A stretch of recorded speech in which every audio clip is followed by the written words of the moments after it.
It's November 7th. Is it too early to talk about the Kentucky Derby? No, it's not too early to talk about the Kentucky Derby.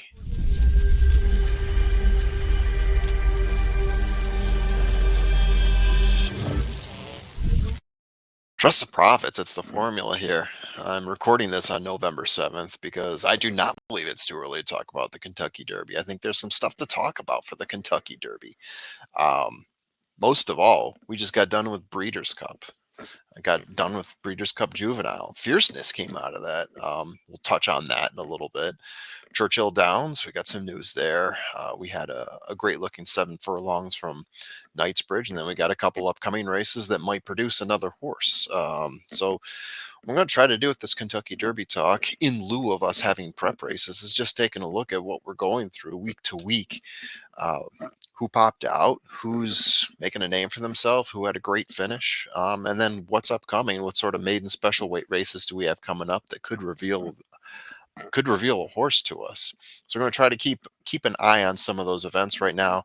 I've got 3 races coming up that I'm looking at. There could be more, but we don't know what all the Saturday and Sunday races look like for Aqueduct and Del Mar just yet. But we'll get through what we got, including where is it?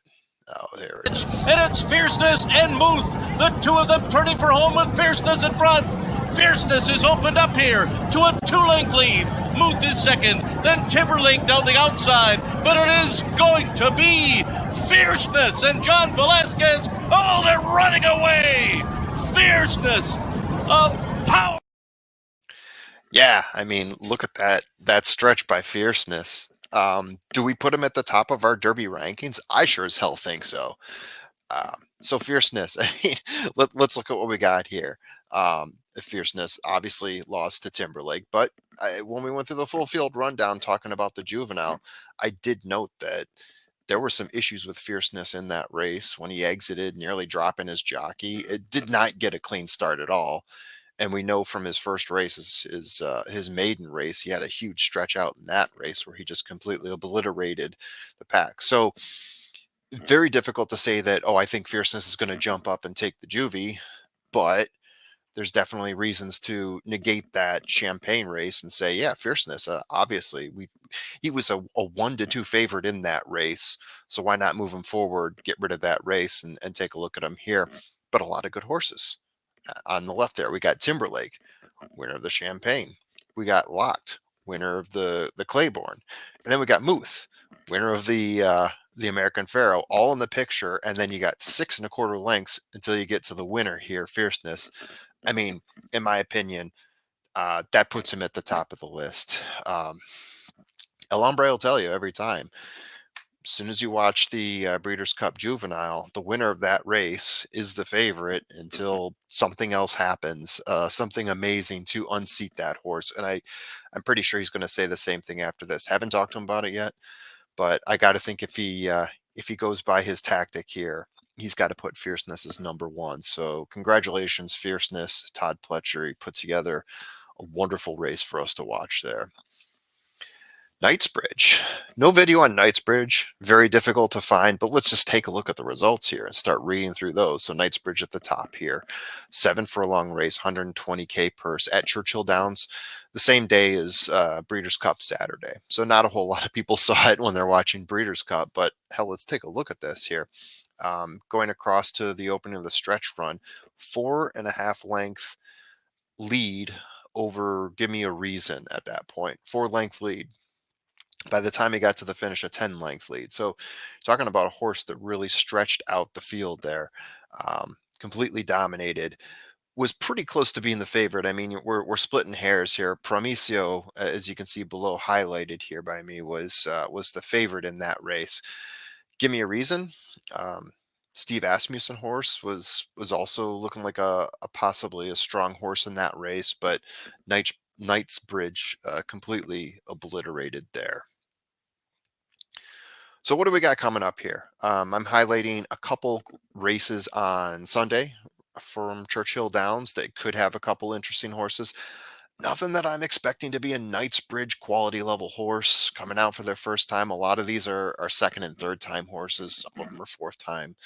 Um, but just a couple horses that could end up coming on the scene, a couple horses to look out for in those races. Going to start with race 7, which I think is the most interesting race of the three. Race 7 at Churchill Downs on 11/12, November 12th. The top horse to highlight there is Nash, Brad Cox horse, second place by 5 lengths to Booth in his first race at Keeneland, a 6 furlong race in that one. I would expect Nash to be the favorite. If he's not, it's going to be BU. Horse you probably heard about before. Todd Pletcher horse, Curlin, obviously good for the distance. This is the fourth race for BU, but only raced in a maiden race one other time. The other two races were G1s, so that's pretty considerable here. One time coming in third place, that was at American Pharoah. One time fourth place at the Hopeful Stakes. So BU, despite not having a win yet, already has a pretty stellar 3 race start to his career. And then if I'm going to throw a third horse in there, I'll throw in Resilience, the Into Mischief horse through William Mott. Third attempt here, last time out was closing and missed the win by 1.5 lengths to Stronghold in a mile. Again, we're stretching this one out. This race here is a maiden special weight race, 8.5 furlongs. That is 1.5 miles. Sorry, 1 1/16 mile on dirt. Um, so yeah, Resilience is another horse to look out for here. Those are the three that um, could make a dent here. But again, not a lot of firsters coming in here. You're really looking for a firster to sort of take the world by storm. But sometimes these horses coming in for their second or third time could end up hitting a Derby prep race at some point. Next up, the top horse I have in this is Churchill Downs on November 12th, race 10. This is another one that is 8.5 furlongs. That is 1 1/16 mile on dirt. Coming up here, Rappaport, Constitution horse from Todd Pletcher. This is going to be his second race. 9 lengths behind Booth in his opener, 4 behind Nash in his first attempt there. Met Nash in the other race that I was talking about. Back of the pack most of the way through in that last race. Started out maybe about 10th, ninth place, depending on at what point you're looking at him in the race. Closed hard to get that third place finish. So Rappaport, I think, is going to come into this. And again, we don't have the lines yet. But I think is going to come into this as the favorite, and as I think he should be. Another horse to challenge here, Massmac. Also, Brad Cox, second race, um, close to the pace, first time out, faded. We're looking for a bounce back here, especially for a Brad Cox horse. Vino Rosso been showing really well past few races with Wind Me Up, and what's the other horse that I'm trying to think of here? Oh, could I even come up with the name? There's some strawberry. Oh, there's just a flutter of like a nutty Edam cheese. Wine Steward, of course. Yeah. And if I'm going to throw a third horse in there, and I'm digging deep on this one, I think those are really the two horses you want to exact a box here. But the third horse I'd throw in here, and this is digging very deep, is the Joe Sharp horse. Hope Joe's right. Tyler Gaffalione, Joe Sharp, Klimt is the sire. Second race out, looks slow early in the race. Eventually improved. We're looking for a big, huge bounce back here from Hope Joe's right. And it probably going to come with a price because he did have a pretty poor performance overall in his last race. So moving on to the third and final race that I have for you guys here. This one's going to happen at Del Mar on Friday, November 10th. Race 4, a horse that probably a number of you have heard about coming up here because of his association with Deion Sanders in name. Coach Prime, Quality Road, Bob Baffert. Second race, the first attempt here was a 1 mile turf race that he set the pace for, was really close to the pace, eventually faded to third place. Not horribly, but obviously not winning, not breaking his maiden in that one. This is a prime place, pun intended, for him to actually break his maiden coming out here. Couple contenders. I don't see a whole lot here to push him, but Bartholdi from Mendelssohn, second race, third last time out to Tejon Pass in a 6 furlong race.